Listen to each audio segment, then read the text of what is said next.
सतगुरु कबीर साहब कहते हैं कि मैं रोऊं सबके लिए, मोको रोए न कोई, आ मोको रोए सोई जना जो शब्द विवेकी होए। सतगुरु कबीर साहब की बात कहते हैं कि मैं सबके लिए रोता हूँ।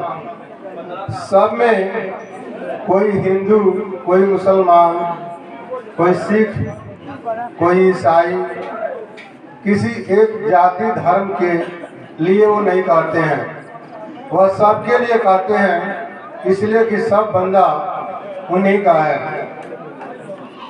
और क्यों कहते हैं कि मैं रोऊं सबके लिए? सबके लिए क्यों रोते हैं?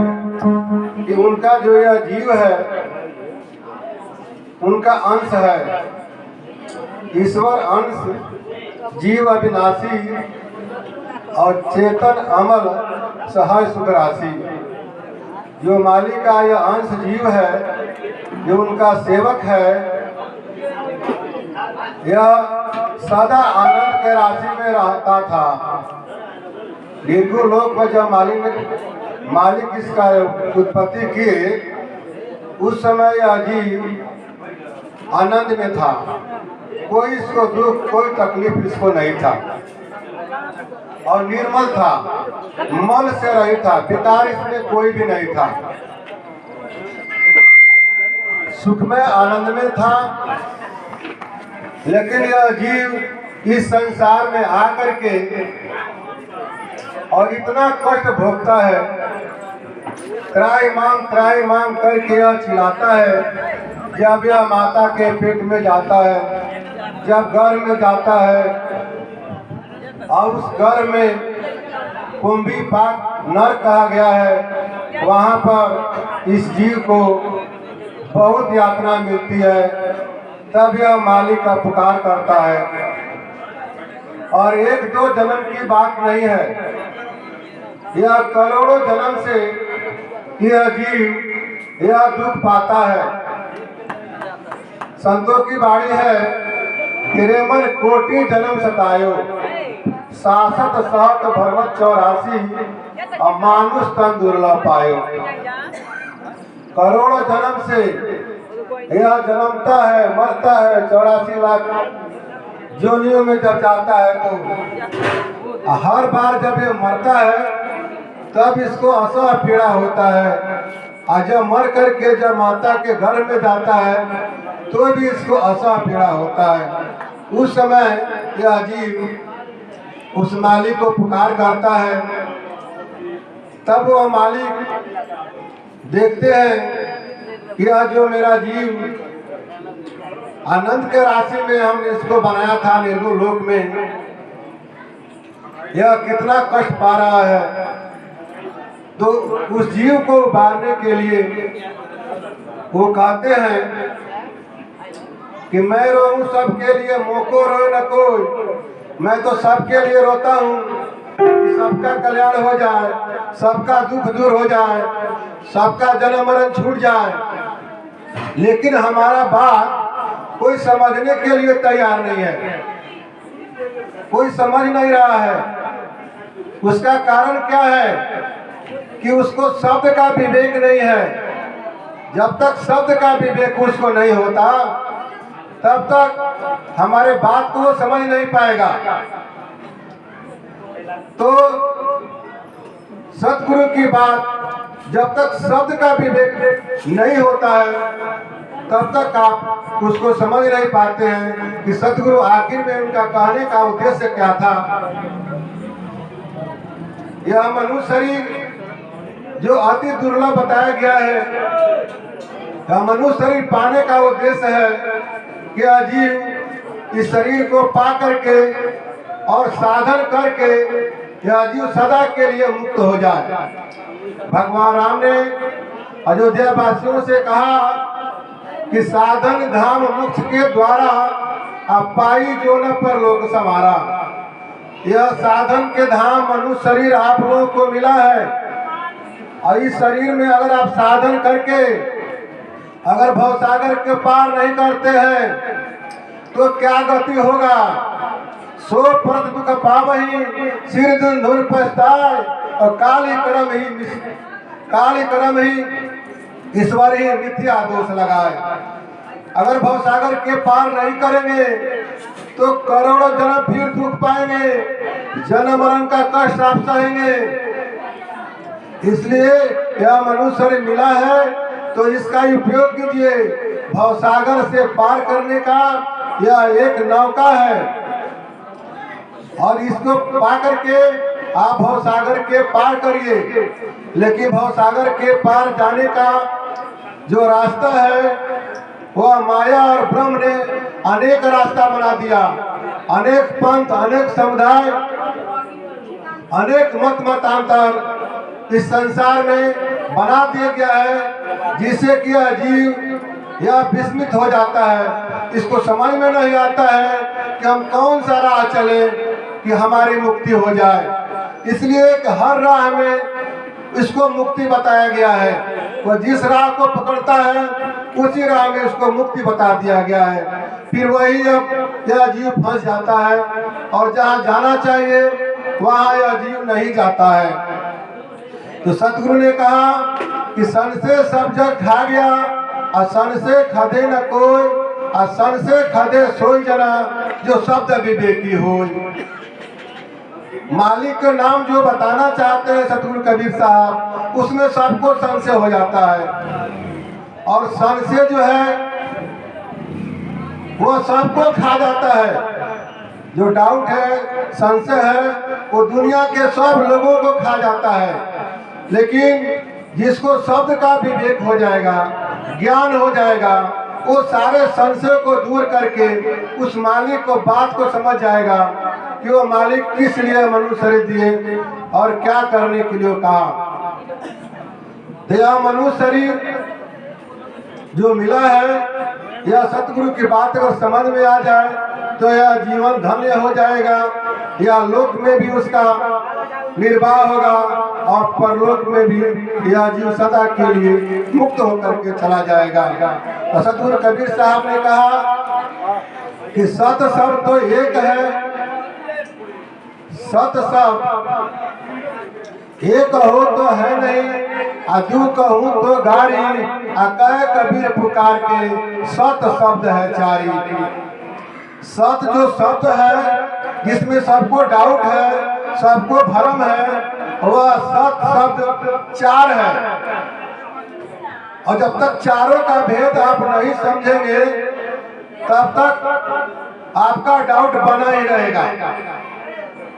अब ये चार को शब्द जो सतगुरु कबीर साहब कहे, इसको और संतों ने भी कहा। इसको दरिया साहब ने कहा कि सत सत्य सत करे पुकारा आ सत चिन्हे से उतरे पारा। असत शब्द सतलोक की वाणी, यह चार को शब्द है। इसी सत्य को गीता में भी कहा गया है कि हरि ओम तत्सत।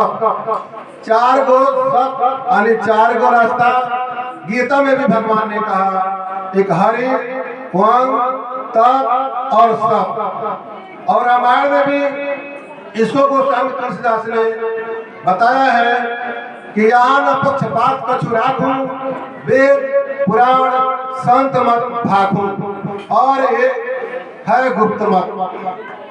चार गुरुओं ने बताया, वेद का मत, पुराण का मत, संत मत और गुप्त मत। यानी ये चार बात है, इसको अगर समझ लिया जाए तो जितना भी डाउट है, भ्रम है, सब छूट जाएगा।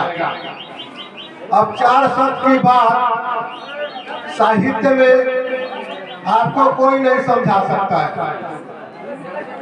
चार शब्द की व्याख्या साहित्य में है नहीं, इसलिए कि यह अध्यात्म की बात है और जहाँ यह साहित्य खत्म होता है वहाँ से अध्यात्म चालू होता है। और इंग्लिश में तो यह चार शब्द के लिए कोई वर्ड नहीं है।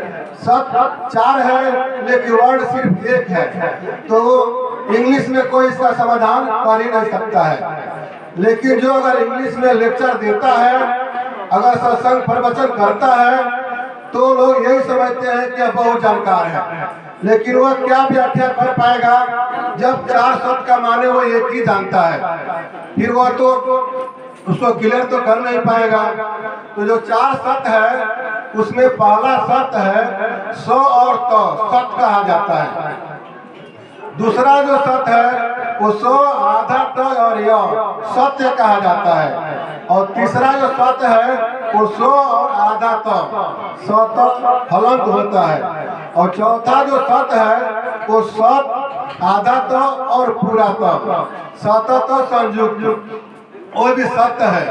तो 4 तरह का सत्य है। शब्द बहु अंतर है और सार शब्द कह लीजिए। सब शब्द में बहुत अंतर होता है, सब शब्द का एक माने नहीं होता है। तो जो 4 शब्द है अगर इसको समझ लिया जाए तो डाउट भ्रम सब छूट जाएगा। अब पहला जो सत्य बताया गया है वह है सत्य विष्णु भगवान का नाम, जिसको गीता में कहा गया है हरि। तो जो यह सत्य है यह विष्णु भगवान का गुणवाचक नाम है। विष्णु भगवान स्वर्ग के मुख्यमंत्री हैं और शंकर जी इस मृत लोक के मंत्री हैं जिस लोक में हम लोग रहते हैं, और ब्रह्मा जी पाताल लोक के मंत्री हैं। इस मृत लोक के मालिक शंकर जी हैं। यह वेद पुराणों में निहित है, सब लोग जानते हैं कि मृत लोक के मालिक शंकर जी हैं और स्वर्ग के मालिक विष्णु भगवान हैं और पाताल लोक के मालिक ब्रह्मा जी हैं। 3 गो ये लोक है और ये तीनों लोक माया का है। यह लोक जो माया का है इसमें जो विष्णु भगवान है स्वर्ग के मालिक, उनके अगर परिचय जब आप जान जाएंगे तो आपको सत्य मालूम हो जाएगा कि विष्णु भगवान का परिचय, विष्णु भगवान का व्यक्तिवाचक नाम है विष्णु, उनका गुणवाचक नाम है सत, उनका पद का नाम है हरि, और उनका अधिकार है पालन करने का। उनका राजधानी है स्वर्ग में वैकुंठ। तो ये उनका पता है। तो माया में और 3 लोक में जो सत्य है उसी को संतों ने लिया है कि साध्य मार्ग से जीव का कल्याण है। तो जो सत्य है विष्णु भगवान का वह पहला सत्य है और पहले क्लास की भक्ति में यह सत्य आता है। इसे 4 गो क्लास है, 4 क्लास बताया गया है। जो रामायण में गोस्वामी जी ने लिखा कि यहाँ न पक्षपात का छुराक हूँ, किसी पक्ष की बात मैं नहीं करता हूँ, चाहे वो वेद की हो, चाहे पुराण का हो, चाहे संतों की बात हो, चाहे महापुरुषों की बात हो, चाहे अपने इष्ट की बात हो, किसी का भी उन्होंने पक्ष नहीं लिया। वो सबको भाखा, 18 पुराण को भाखा, 4 वेद को भाखा, 108 उपनिषद है उसको भी भाखा, और भी जो गुप्त मत है उसको भी भाखे, और सबका सार उन्होंने रामायण में रख दिया। अगर रामायण को समझ लिया जाए गोस्वामी जी की बात तो सब बात समझ में आ जाता है। उन्होंने 18 पुराण का सिद्धांत उन्होंने भाग करके बता दिया कि पंचदेव ईश्वर उपासना है। पंचदेव ईश्वर उपासना में ब्रह्मा विष्णु महेश और सूर्य और दुर्गा 5 गो देव हैं, और 5 गो देव में जो विष्णु भगवान है वो प्रधान देव है। विष्णु भगवान का जो सत्य है वही पुराण में सत्य है, पहले क्लास में सत्य है। जो लोग ईश्वर की उपासना, पंचदेव ईश्वर की उपासना लोग करते हैं उसमें विष्णु भगवान को ही प्रधान माना गया है। यह संत लोग इसको शोध करके संशोधन करके इसको रख दिया है। अगर संत लोगों की बात न समझा जाए तो जो 18 पुराण है उसको पढ़ते पढ़ते आप मर जाएंगे जिंदगी भर, लेकिन आपको समझ में नहीं आएगा कि वास्तव में मालिक कौन है। इसलिए कि विष्णु पुराण जब आप पढ़ेंगे तो उसमें विष्णु भगवान ही मालिक बताए गए हैं, यही सबका उत्पत्ति करते हैं। और शिव पुराण पढ़िए तो शिव पुराण में भी ऐसे ही बताया गया है कि यही सबके उत्पत्ति करता है, यही सबके मालिक है। और दुर्गा पुराण पढ़िए तो वैसा ही बताया गया है। वैसे ही जितने भी इष्ट लोगों का ये 18 पुराण है, 18 लोग मालिक हैं। आप किसको मालिक मानेंगे? जो विष्णु भगवान का विष्णु पुराण पढ़ लिया उन्हीं को मान बैठा है, और जो शिव पुराण पढ़ लिया वो उनको मान बैठा है। ये दोनों आपस में लड़ जाते हैं, नहीं ये मालिक है, वो कहेंगे ये मालिक है। लेकिन जो सबको पढ़ा है वो कहता है भाई 18 का मालिक तो होता नहीं है, तो निर्णय कौन करे किसमें मालिक कौन होता है? तो संत लोगों की जब बात माना जाता है तब तो जाकर कोई निर्णय आता है। वैसे ही जो पहला सत्य है वह विष्णु भगवान का स्व और तद। तो ये विष्णु भगवान स्वर्ग के मालिक हैं, वो देवता हैं, उनके नीचे बाकी सब देवता हैं। अगर आप गीता को मानते हैं तो गीता में कृष्ण भगवान कहते हैं कि देवताओं के पूजने वाले देवताओं के लोक में जाते हैं और महाप्रलय में उस लोक के ही नाश हो जाता है। तो लोक में जितना लोग रहे सबका नाश हो जाएगा, तो आपकी मुक्ति तो नहीं होगी। आप भी भक्ति करके स्वर्ग में गए तो आपका क्या मुक्ति हो जाएगा? जब सबका नाश हो तो आपका भी नाश हो जाएगा। लेकिन मनुष्य शरीर क्यों मिला था? जब तो मुक्ति के लिए मिला था, लेकिन आप वहां पर जाकर के और आप फंस गए। गोस्वामी जी ने लिखा कि नरक स्वर्ग अपवर्ग निश्रेणी अज्ञान विराग नयन सुख देवी।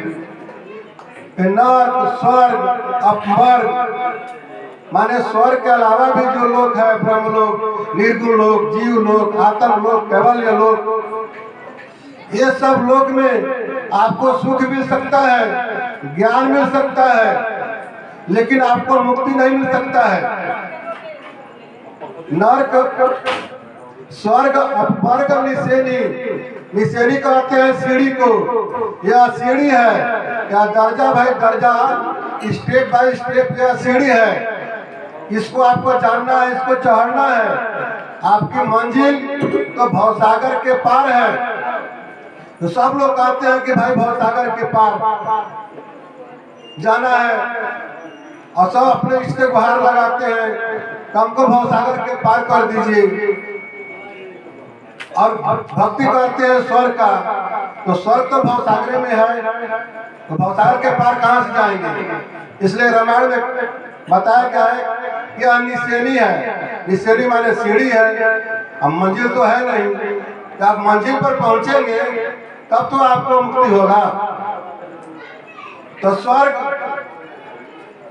ये माया का लोक है, और 3 गो में मुख्यमंत्री हैं 3 गो लोक का, और इसके ऊपर जो लोक है इनके जो मालिक हैं वो नारायण जी हैं, वो प्रधानमंत्री हैं, वो त्रिलोकीनाथ हैं, वो पूर्व वैकुंठ क्षीर सागर में बैठे हैं।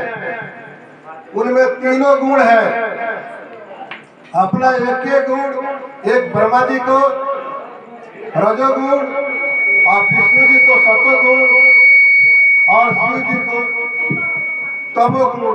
या 3 गुण का जो डिपार्टमेंट है वो 3 लोगों को बांट दिए हैं, और तीनों के मालिक नारायण जी हैं। जैसे यहाँ अपने देश में बिहार है, यूपी है, बंगाल है, दिल्ली है, सब मुख्यमंत्री हैं और सब लोग के ऊपर एगो प्रधानमंत्री है। वैसे ही यह सिस्टम है, यह ईश्वर का जो सिस्टम है, इसको समझ लेने पर मालूम हो जाएगा तो वास्तव में हम लोग के मालिक कौन है। तो पहला सत्य आप लोग जान गए कि विष्णु का सत्य है,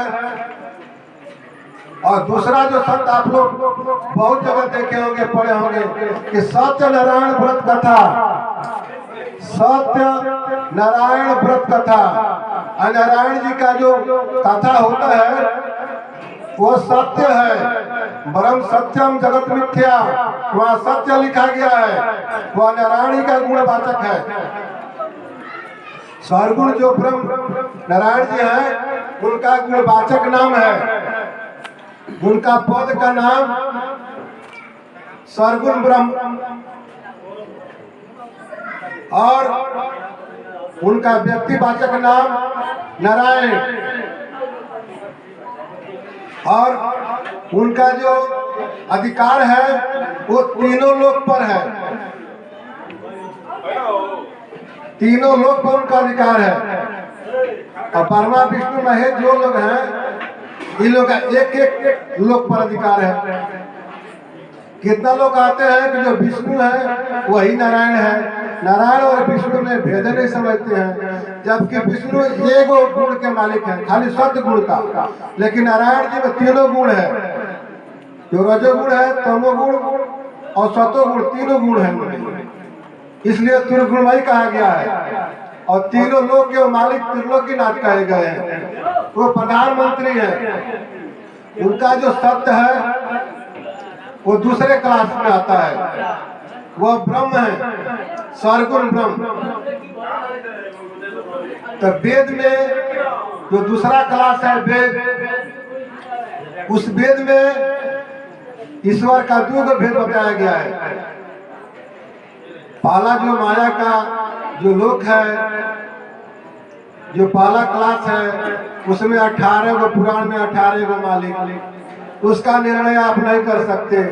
दूसरा क्लास जो है वो नारायण जी का जो चार वेद है वो कहता है कि ईश्वर दो रूप है, एक निराकार है और एक साकार है। जो साकार है वो नारायण जी है, और जो निराकार है उसको पर ब्रह्म कहते हैं, निराकार कहते हैं,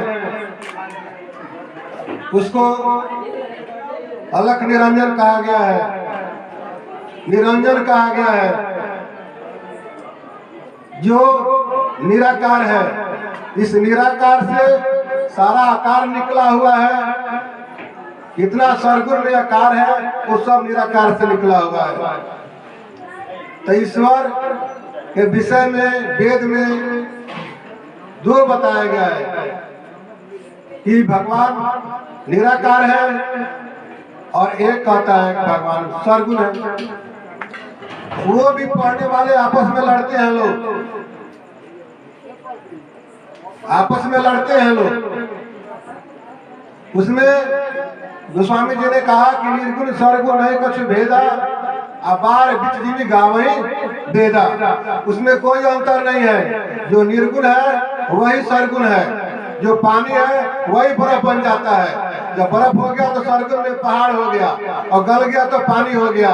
वही निर्गुण ब्रह्म की उपासना मनु और शत्रुपा ने किया, तो निर्गुण ब्रह्म निरंजन उन्होंने आकर के और उनसे कहा हे राजन वर मांगो। तो मनु महाराज ने कहा कि आप अदृश्य हैं, आप दिखाई तो पड़ते नहीं, पहले आप प्रकट होइए, हमको दर्शन दीजिए। तो वो प्रकट हुए तो इतना खूबसूरत थे कि उनको देख करके तो मनु महाराज मोहित हो गए। आज जब भगवान बोले कि वर मांगो तो बोले कि आपके जैसा ही हमको पुत्र हो। तो भगवान कहे कि भाई हमारे जैसा तो संसार में कोई है नहीं, तो पुत्र कहाँ से आपको होगा वैसा, तो हम खुद आपके पुत्र बन करके आएंगे।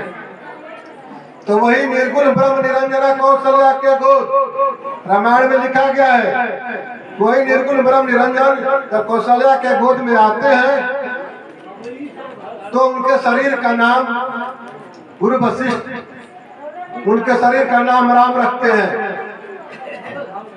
तो वही निराकार आए और यहाँ के सरगुण हो गए। तो निर्गुण सरगुण में कोई भेद नहीं है, वही सरगुण में अपना काम किए और फिर समय खत्म हुआ तो फिर निर्गुण में चले गए, और सरगुण में तो आज है नहीं। तो निर्गुण सरगुण में कोई भेद नहीं है, लेकिन लोग भेद मानते हैं। लेकिन एक ही ब्रह्म है वो, या दूसरे क्लास में भेद का सिद्धांत है, उसमें ब्रह्म सत्य है। जहाँ सत्य की बात आता है तहाँ ब्रह्म है, और जहाँ सत आत्मा आता है तहाँ सरगुण विष्णु वो माया है। और जो तीसरा है उसमें जो जीव है वो 100 और आधा तो है, जिसको हलंत कहते हैं। आजकल जितना गुरु लोग देखेंगे संसार में, सब लोगों का जो टाइटल है वो 100 और आधा तो है, चाहे 100 और 2 लिख के नीचे हलंत मारा हुआ है। ये सब लोग जीव के ज्ञानी हैं, ये सब लोग जीव के ज्ञानी हैं, कोई मालिक का ज्ञानी नहीं है। वो अपने जीव को ही परमात्मा मानते हैं, कहते हैं कि यही सत्य है, यही ब्रह्म है, यही परमात्मा है। दूसरा कोई परमात्मा संसार में नहीं होते हैं, दूसरा कोई लोग नहीं है, यही सब कुछ है। इसलिए कि उनका ज्ञान उनके गुरु द्वारा उस स्वरूप ज्ञान ही कराया गया है, और वो भी स्वरूप ज्ञान सतगुरु द्वारा नहीं कराया गया है। जब तक सतगुरु द्वारा स्वरूप का ज्ञान नहीं कराया जाएगा तब तक स्वरूप का पक्का ज्ञान नहीं हो सकता है। इसलिए कि जिस क्लास में पढ़ा हुआ अगर छात्र हो और उसी क्लास में अगर वो पढ़ाएगा तो उस क्लास का पूरा नॉलेज उसको नहीं हो सकता है। जब पूरा नॉलेज कब होगा, जब ऊपर के क्लास से पढ़ करके आएगा और नीचे के क्लास में पढ़ाएगा तभी उसको पूरा ज्ञान हो सकता है, वह पूरा ज्ञान करा सकता है। हाई स्कूल में पढ़ करके और हाई स्कूल का चाहे जो पूरा ज्ञान करा दे तो पूरा ज्ञान नहीं करा सकता। वैसे ही स्वरूप ज्ञान में जो गुरु है वह स्वरूप ज्ञान कभी नहीं करा सकता है। जो सतगुरु है, तो ये जो सत अलंग जो जीव है इसका भी परिचय आप लोग जान लीजिए। यह जीव का जो पदवाचक नाम है वो जीव है। जो जीव जीव हम लोग कहते हैं, जीव का पदवाचक नाम है। इसका व्यक्तिवाचक नाम है सुहंग। सुहंग सुमन सुंदर मन में, यह जीव सुंदर है, लेकिन ब्रह्म ने परपंच करके इसको सुहंग कर दिया। सुहंग मतलब सो मन व मन में, जो वो ब्रह्म है वही मैं हूँ, वहां पर इसका अर्थ बदल गया, यह जीव ब्रह्म हो गया। इसका गुणवाचक नाम स्वतः अनंत है, और इसका लोक निर्गुण लोक है, जीव लोक भी कहा गया है इसको। तो ये इसका परिचय हुआ। तो ये सब लोग भवसागर में हैं। कबीर साहब सबसे पहले जब उत्पत्ति की है जीव का, उन्होंने कहा कि प्रथम चीज से जीव बनायो, निर्गुण लोक बसायो, आप पुरुष निरंजन मन से भयो, जगतपति पद पायो, आसक्ति इच्छा से की ना तीन लोक उपजायो। तो मालिक ने यह चित्त से जीव को उत्पन्न किया, और मन से ब्रह्म को उत्पन्न किया, और इच्छा से आसक्ति को उत्पन्न की। और ये जो ब्रह्म है वह अनेक रूप धारण करके और इस जगत योनि में व्याप्त हो गया। यही बात समझना है। और सबके मालिक वो पार ब्रह्म परमेश्वर है। जो भवसागर के पार है, उनका एड्रेस है, उनका व्यक्तिवाचक नाम राम है, उनका गुणवाचक नाम सतत संयुक्त है, और उनका लोक का नाम सतलोक है, उनका सर्वाधिकार है, वो भवसागर के पार है, वो सबके मालिक हैं। तो 4 गो सत्य उन्होंने बताया। पहला सत्य जो माया के विष्णु भगवान का है वो सत्य है, जो ब्रह्म का है वो सत्य है, और जीव का है वो सत्य अनंत है, और इस सबको उत्पत्ति करने वाला जो पार ब्रह्म सतराम जी हैं, उनका गुणवाचक नाम सतत संयुक्त है, जिसको सनातन से लोग कहते हैं कि राम नाम सत्य है और सत्य बोलो मुक्त है। तो राम नाम जो सत्य है, बाकी दुनिया में कोई भी नाम सत्य नहीं है। कोटि नाम है जगत में, तासो मुक्ति न हो। करोड़ों नाम जो दुनिया में है, किसी नाम से मुक्ति नहीं है। मुक्ति केवल राम नाम से है। लेकिन राम नाम कोई लेता नहीं है, इसलिए क्या राम नाम में भेद लगा करके इसका भावना ही खराब कर दिया गया है। एक तरह से विस्कोपड़ा का मंत्र बताया गया है, या राम नाम। किसी को सांप काट लेता है तो उसको झाड़ने वाला अगर पहले कह दे, वो मंत्र थोड़ा उल्टा है कि अगर ये मरेगा तो कैसे, तो वह झाड़ते भी मर जाएगा, और कहेगा कि जिएगा तो कैसे, तो वह जी जाएगा। वैसे ही राम नाम है। अगर भावना आपका है कि मरने के बाद ही कहा जाता है, तो फल भी आपको वही मिलेगा। जब आप मरेंगे तो लोग कहेंगे कि राम नाम सत्य है, तो आपको फायदा क्या होगा? जब आप शरीर से निकल गए हैं, मर गए हैं, तो लोग को सुनाने से कोई फायदा नहीं होगा।